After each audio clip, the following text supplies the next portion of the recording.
signal was a test of the public warning system on weather radio station KEC74.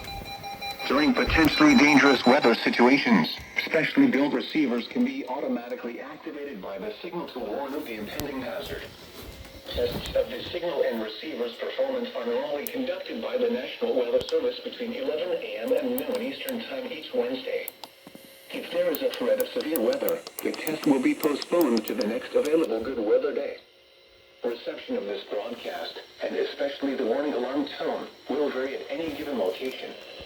This variability, normally more noticeable at greater distances from the transmitter, can occur even though you are using a good quality receiver in good working order.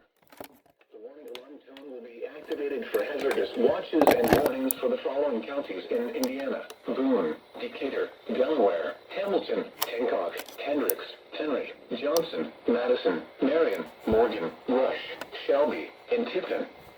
This concludes the weekly test of weather radio station KEC74.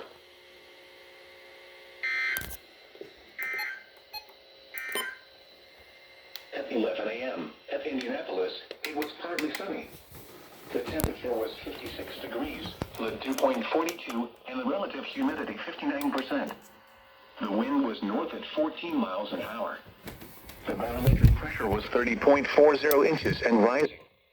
Around central Indiana, it was partly sunny, with a temperature of 52 at Anderson and 55 at Eagle Creek Air Park.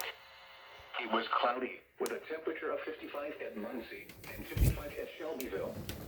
Elsewhere across Indiana, it was sunny,